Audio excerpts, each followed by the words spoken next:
அனைவருக்கும் வணக்கம். கும்பராசினியர்களுக்கு எண்ணி 3 நாளில் எதிர்பாராத ஒன்று நடந்தேற இருக்கிறது. அந்த நாள் 27/4/2025 இன்று இவை நடந்தே தீரும். யாராலும் தடுக்க இயலாது. அந்த வகையில் கும்பராசினியர்களுக்கு என்ன மாதிரியான நன்மைகள் எல்லாம் ஏற்பட இருக்கு, கிரக நிலைகளின் ரீதியாக அமையிருக்கும் சாதகங்கள் என்ன, பாதகங்கள் என்ன, மேலும் என்ன மாதிரியான முன்னேற்றங்கள் எல்லாம் ஏற்பட இருக்கு, குறிப்பா இன்றைய நாள் என்ன நாள், இன்றைய நாள்ல கும்பராசினியர்களான நீங்கள் என்ன செய்ய வேண்டும், என்ன செய்யக்கூடாது, என்ன செய்தால் என்ன மாதிரியான நன்மைகள் எல்லாம் ஏற்படும், குறிப்பா இன்றைய நாள்ல கிரகங்களுடைய சஞ்சார நிலைகள் என்ன என்று பார்க்கும்போது மேசத்தில் சூரியனும் சந்திரனும் இணைந்து சஞ்சரிக்கிறாங்க. ரிஷபத்தில் குரு பகவானும், கடகத்தில் செவ்வாய் நீச்சம் பெற்றும், சிம்ம ராசியில் கேதுவும், கும்பத்தில் சனி பகவானும் ராகுவும் இணைந்து சஞ்சரிக்கிறாங்க. மீனத்தில் சுக்கிரனும் புதனும் இணைந்து சஞ்சரிக்கிறாங்க. இந்த கிரகங்களுடைய சஞ்சார நிலைகளின் காரணமாக கும்பராசினியர்களுடைய வாழ்வில் குடும்ப சூழ்நிலை ரீதியாக உத்தியோகம், தொழில், வியாபாரம், கலைத்துறை, அரசியல் துறை, மாணவ மாணவிகள், விவசாயத்துறையினர், பெண்மணிகள் என அனைவருக்குமே என்ன மாதிரியான நன்மைகள் எல்லாம் ஏற்பட இருக்கு என்பது குறித்தான முழுமையான பதிவு தான் இந்த வீடியோல நம்ம விரிவா பார்க்க போகிறோம். அந்த வகையில் கும்பராசினியர்களுக்கு இந்த 27/4/2025 இன்றைய தினம்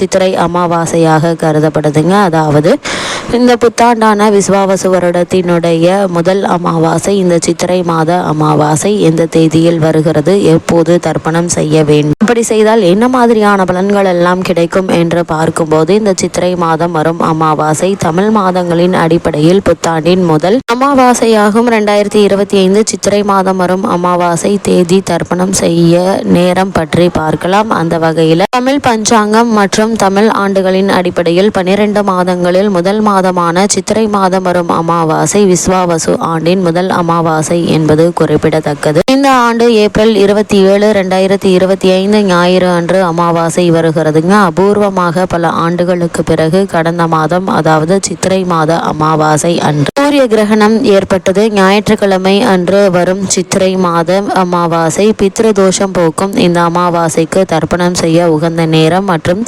இதன் முக்கியத்துவம் பற்றி இங்கே தெரிந்து கொள்ளலாம். அது மட்டுமில்லாமல் இந்த சித்திரை அமாவாசை 2025 தேதி மற்றும் திதி நேரம். சித்திரை அமாவாசை 2025 ஏப்ரல் 27 அன்று வருகிறது. சித்திரை அமாவாசை 2025 திதி தொடங்கும் நேரம் ஏப்ரல் 27, 2025 அதிகாலை 3:40 மணிக்கு தொடங்குகிறது. அதேபோல் சித்திரை அமாவாசை 2025 திதி முடியும் நேரம் ஏப்ரல் 28, 2025 1:12 மணி நள்ளிரவில் முடிவடைகிறது. சித்திரை மாதம் வரும் அமாவாசை முழு அமாவாசையாக ஞாயிறு முழுவதும் இருக்கிறதுங்க. ஞாயிறு அன்று காலை 3 மணிக்கு மேல் துவங்கும். அமாவாசை திதி நாள் முழுவதும் நீடித்து அடுத்த நாள் நள்ளிரவில் முடிகிறது. சித்திரை அமாவாசை 2025 தர்ப்பணம் செய்ய உகந்த நேரம். அமாவாசை திதி நாள் முழுவதும் நீடித்தால் கூட மதிய நேரத்திற்குள் தர்ப்பணம் செய்வது உகந்தது. எனவே மதியம் 12 மணிக்குள் சித்திரை அமாவாசைக்கான தர்ப்பணத்தை செய்து முடிக்கலாங்க. அது மட்டும் இல்லாமல் கிரகங்களுடைய பெயர்ச்சி மற்றும் ஒவ்வொரு ராசியில் சஞ்சரிக்கும் அடிப்படையில் சூரியன் மற்றும் சந்திரன் ஆகிய 2 ஒளி கிரகங்களுமே ஒரே ராசியில் ஒன்றாக சேரும் நாள் தான் இந்த அமாவாசை. எப்போதுமே இந்த சித்திரை மாதம் வரும் அமாவாசை மேச ராசியில் சூரியன் மற்றும் சந்திரன் ஒன்றாக இணையும் போது தோன்றும். அதாவது மேச ராசியில் செவ்வாயினுடைய வீட்டில் சூரியன் உச்சம் பெற்று சஞ்சரிக்கும் காலத்தில் சந்திரன் மேச ராசியில் பெயர்ச்சியாகும் போது இந்த சித்திரை அமாவாசை தோன்றுகிறது. அது மட்டும் இல்லாமல் ஞாயிறு அன்று வரும் அமாவாசை என்பதால சூரிய உதய நேரத்தில் அமாவாசை தர்ப்பணம் செய்வது இன்னும் விசேஷமானதாகும். இந்த சித்திரை மாத அமாவாசை சூரியன் உச்சமடையும் மாதத்தில் வருவதால இந்த மாதம் சூரியனுக்கு உகந்த தினமான ஞாயிறு அமாவாசை மிகவும் சிறப்பு வாய்ந்ததாக கருதப்படுகிறது. அந்த வகையில் கும்பராசினியர்களுக்கு இந்த சித்திரை மாத அமாவாசையின் காரணமாக இன்றைய நாளில் நீங்கள் என்ன செய்வதன் மூலமாக என்ன மாதிரியான நன்மைகள் எல்லாம் ஏற்பட இருக்கு என்று பார்க்கும்போது இன்றைய நாளில் இருந்த உங்களுடைய முன்னோர்களுக்கு திதி தர்ப்பணம் கொடுத்து வழிபடுவதன் மூலமாக எதிர்பாராத பல நன்மைகள் ஏற்பட இருக்குதுங்க. அந்த வகையில் இக்காலகட்ட கிரக நிலைகளை ஆராய்ந்து பார்க்கும்போது உங்களுக்கு சாதகமான அமைப்பு என்றாலும் கூட 7க்குரிய சூரியன் 3ஆம் இடத்தில் உச்சபலம் பெற்றிருக்கிறார். பல சிரமங்களை குறைக்க இது ஒன்றே போதுமானதாக அமைகிறதுங்க. அப்படிப்பட்ட இன்றைய நாளில் முன்னோர்களுக்கு திதி தர்ப்பணம் பணம் கொடுத்து வழிபடுவது மேலும் பல நன்மைகளை உங்களுடைய வாழ்வில் ஏற்படுத்துங்க. எந்த தடைகள் சிக்கல்கள் வந்தாலும் ஆத்ம பலத்தால் அதனை புறந்தள்ளிவிட்டு முன்னேறும் தருணமாக தான் இன்றைய நாள் அமைஞ்சிருக்குது என்பதை கிரகநிலைகள் தெல்ல தெளிவாக அறிவுறுத்துது. அதே போல கும்பராசினியர்களை பொறுத்த வரைக்கும் உங்களுடைய ராசிக்கு 2ஆம் இடத்தில் சுக்கிரன் அமர்ந்திருக்கிறாருங்க. பரிவர்த்தனை யோகத்தில் இருப்பதால் லாபம் கிடைக்கும். பொருளாதார ரீதியான பல முன்னேற்றங்கள் ஏற்பட இருக்குது. குறிப்பாக உத்தியோகஸ்தர்களுக்கு காரணமே இல்லாமல் மறுக்கப்பட்டு வந்த பதவி உயர்வு, ஊதிய உயர்வு, உத்தியோகத்தில் கிடைக்க வேண்டிய சலுகைகள் ஆகியவற்றை தற்போது நீங்கள் தாராளமாக எதிர்பார்க்கலாங்க. அதே போல கும்பராசினியர்களை பொறுத்த வரைக்கும் இத்தருணங்களில் ஏற்படும் வேலை மாற்றம் நல்ல ஒரு சம்பள உயர்வை கொடுக்கக்கூடியதா அமையிருக்குது. தொழில் மற்றும் வியாபாரம் செய்பவர்களுக்கு இவ்வளவு நாட்களாக தொழில் மற்றும் வியாபாரத்தில் ஏற்பட்டு வந்த பின்னடைவுகள் நீங்கி நல்ல ஒரு லாபம் கிடைக்க இருக்குதுங்க. உங்களுடைய ஜனன கால தசாபக்திகள் சாதகமாக இருக்கும் பட்சத்தில் கிளை நிறுவனம் ஆரம்பிப்பதற்கான முயற்சிகள்ல நல்ல ஒரு வெற்றி கிடைக்க இருக்குது. முயற்சிகளுக்கு ஏற்பட்டு வந்த தடங்கல்கள் தாமதங்கள் நீங்கி நல்ல ஒரு முன்னேற்றத்தை இப்போது நீங்கள் தாராளமாக எதிர்பார்க்கலாங்க. சம்பள உயர்வு கிடைக்க இருக்குது.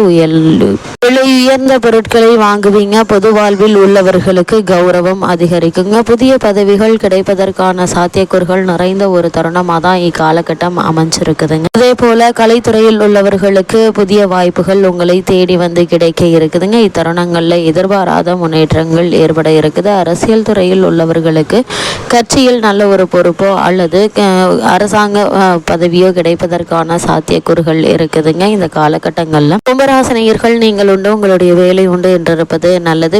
மாணவ மாணவிகளை பொறுத்த வரைக்கும் வெளிநாடு சென்று விசேஷ உயர்கல்வி பயில வேண்டும் என்ற விருப்பம் இருந்துச்சுன்னா அதற்கான முயற்சிகளை தற்போது நீங்கள் தாராளமாக மேற்கொள்ளலாங்க. சிறு முயற்சியிலேயே வெற்றி கிடைப்பதற்கான சாத்தியக்கூறுகள் அதிகம் இருக்கு என்பதை கிரக நிலைகள் தெல்ல தெளிவாக அறிவுறுத்தது. மேலும் என்ன மாதிரியான விஷயங்கள்ல நீங்கள் கவனமாக இருக்க வேண்டும் என்று பார்க்கும்போது ஜென்ம சனி ஆதிக்கத்தால் மனக்குழப்பம் எட்டி பார்க்குங்க. அதனை தள்ளி வைக்க வேண்டும். 2இல் ராகு, அஷ்டமத்தில் கேது போன்ற பிரச்சனைகள் இருக்கத்தாங்க செய்கின்றன. அதனால் முயற்சி தடைபடுங்க. முயற்சி கைவிடாமல் கடைசி வெற்றி நமக்கு தான் என்று இருந்தால் வெற்றி பெறுவீங்க என்பதை கிரகநிலைகள் தெல்ல தெளிவாக அறிவுறுத்துதுங்க. நீங்கள் எதிர்பாராத பல முன்னேற்றங்கள் உங்களுடைய வாழ்வில் ஏற்படுவதற்கான சாத்தியக்கூறுகள் நிறைந்த ஒரு தருணமாக தான் இக்காலகட்டம் அமைஞ்சிருக்குதுங்க. குறிப்பா எந்த ஒரு செயலை செய்வதற்கு முன்னரும் அதிக கவனம் தேவைங்க. குறிப்பா திருமண சம்பந்தமான முயற்சிகளை மேற்கொண்டு வரும் கும்பராசினியர்கள் வரனை பற்றி தீர விசாரித்து ஆராய்ந்து அதற்கு பிறகு வரனை நிச்சயிப்பது நல்லதுங்க. காரணம் உங்களுடைய ஜென்ம ராசியில் ராகுவும் சனி பகவானும் இணைந்திருப்பதால் தவறான வரனை நிச்சயித்து விடுவதற்கான சாத்தியக்கூறுகள் அதிகம் இருக்கு என்பதை கிரக நிலைகள் முன்கூட்டியே அறிவுறுத்தும் பட்சத்தில் எச்சரிக்கை கவனம் மிக மிக அவசியம் என்பதை கிரகநிலைகள் அறிவுறுத்தது. இக்காலகட்டங்களில் கிரகநிலைகளின் ரீதியாக கூறப்படும் பரிகாரம் என்ன என்று பார்க்கும்போது பகவான் நரசிம்மரை மாலை பிரதோஷ காலத்தில் வழிபடுங்க. மனப்பக்குவம் ஏற்பட்டு வெற்றி கிடைக்கும் என்பதை கிரகங்களுடைய சஞ்சார நிலைகள் தெளிவாகவும் உறுதியாகவும் எடுத்துக்காட்டுது.